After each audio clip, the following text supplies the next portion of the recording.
Hey, I'm a very new, very awful GM running a Pathfinder 2e campaign, and I'm here to talk about an NPC I put way too much time into, way too much lore into. The concept for this NPC comes from a PC in a game my buddy ran several years back.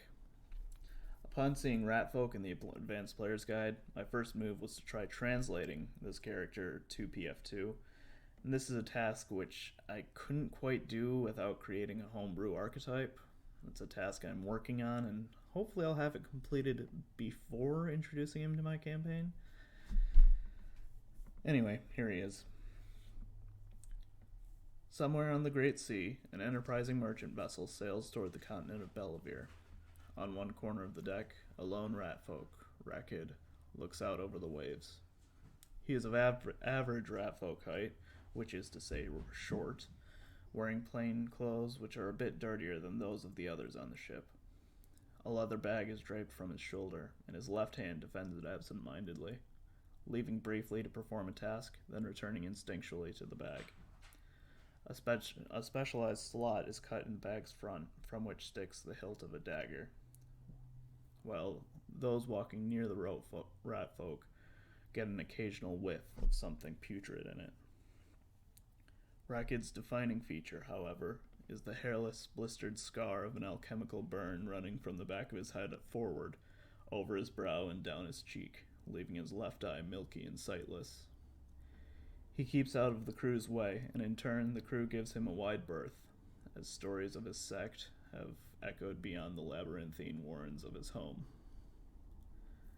Ratfolk in Bellavere are scarce, with those that do live there holding little in common with those in Volf.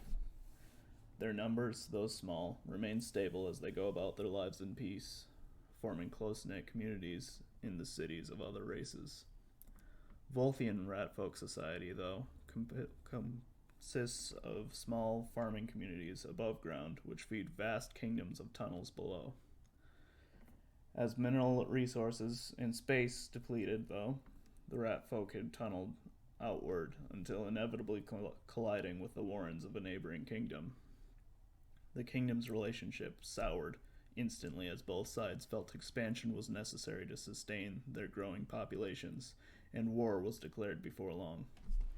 The conflict quickly escalated until every able-bodied rat in both sides was fighting in tunnels too small for a single human to crawl through on all fours. A stalemate was maintained for years until one side slowly pushed the other back. The disadvantaged side launched numerous unorthodox attempts to turn the tide, and Rakkid was a product of the only successful one. Of the multitude trials faced on the front line was disease. One of the multitude trials faced on the front line was disease. The cramped, unsanitary conditions on the front brought outbreaks of everything from bog rot to scarlet leprosy. They recruited medics with experience in these diseases, burned their faces, and sent them to sneak behind enemy lines, infecting their dense encampments with the more virulent strains they had experienced. The scheme worked better than they could have hoped. Even when a medic was caught, they usually managed to cut an enemy with a filth-covered dagger, and when the next medic to be caught had an identical scar to the first, superstition amongst the enemy grew. Tall tales of the plague rat that haunted the front lines became prevalent, terrifying the soldiers there. Orders came that anyone who had seen the plague rat should be killed before they had the chance to pass their affliction on, which only served to silence those who had seen one. Outbreaks began occurring in the heart of enemy territory as infected soldiers rotated out of the front lines, and soon the entire kingdom was stricken.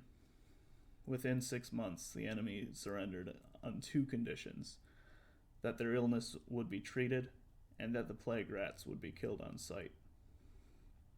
Rakkid doesn't know if any of his comrades survive to this day, or if any are bound for Bellavere. He doubts it.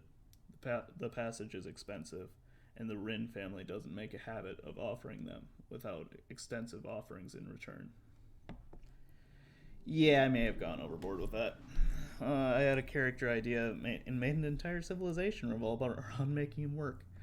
I really do want to finish making the plague rat archetype, and the whole concept behind that would be uh, basically you collect samples of diseases and be able to uh, infect your combat would work like you'd go in, try to get one hit in, try to escape, and then if you manage to escape, come back in a few days when hopefully it's a weakened enemy.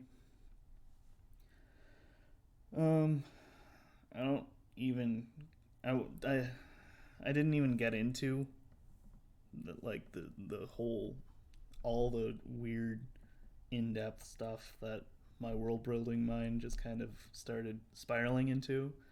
Like, uh, the rat folk wars are cyclical. It's just kind of over the millennia.